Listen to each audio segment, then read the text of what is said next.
Hello my dear YouTube family, hi అండి, ఎలా ఉన్నారు అందరూ? అదేనండి మన Sampath bro haldi function part 2.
మనం కొన్ని మూమెంట్స్ ప్లాన్ చేసినా సరిగ్గా అవ్వండి, కొన్ని మూమెంట్స్ ప్లాన్ చేయకుండానే చాలా బాగా జరుగుతాయి.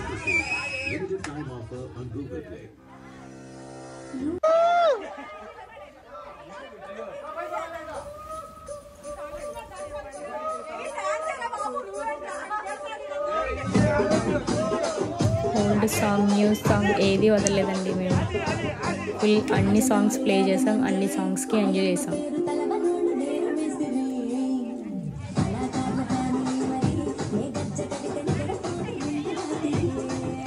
యాక్చువల్లీ మా పెళ్ళిలో అయితే హల్దీ ఫంక్షన్ అవ్వలేదు, కానీ కాల్గోల్ సంబరంలోని మాకు కొంచెం హల్దీలాగే చేశారు. అదైతే మీకు ఒకసారి పోస్ట్ చేస్తాను వీడియో. అక్కడ కూడా మేము చాలా బాగా ఎంజాయ్ చేసాం. అండ్ ఇక్కడ కూడా నాకు పెళ్ళిలో అయితే బాగా నచ్చే పార్ట్ ఏదంటే ఈ హల్దీ ఫంక్షనేనండి. నా పెళ్ళిలో కాల్గోల్ సంబరం దగ్గర బాగా ఎంజాయ్ చేశాను నేను. అండ్ మా బావగారి పెళ్ళిలో హల్దీ ఫంక్షన్లో బాగా ఎంజాయ్ చేశాను. మళ్ళీ నెక్స్ట్ ఇక్కడేనండి.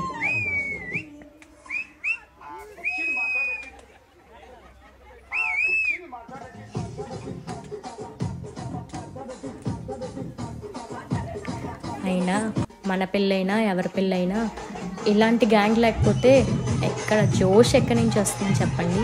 మీరే చెప్పండి. పోనీ ప్రతి పెళ్ళిలో ఇలాంటి ఒక గ్యాంగ్ ఉండాలండి. అఫ్కోర్స్ మేము కూడా ఇలాగే అల్లరి చేస్తాం. అన్ని పాటల మధ్యలోని మన హైదరాబాద్ తీన్మార్ లేకపోతే ఎలా చెప్పండి? అది కూడా ఉండాల్సిందే.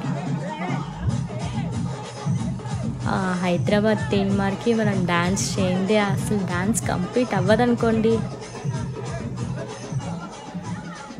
యాక్చువల్లీ కొన్ని సాంగ్స్కి అయితే మనం ప్రిపేర్ అయ్యి డ్యాన్స్ చేయలేము. ఈ తీన్మార్ సాంగ్స్కి అయితే మనం ప్రిపేర్ అవ్వక్కర్లేదు.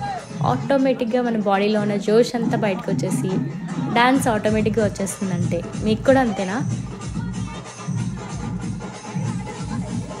అంటే ఆ తీన్మార్లో ఉన్న జోష్ అలాంటిది. సో ఫైనల్గా కొన్ని ఫోటోషూట్స్తో ఈ హల్దీ ఫంక్షన్ అయితే క్లోజ్ చేసేసారు.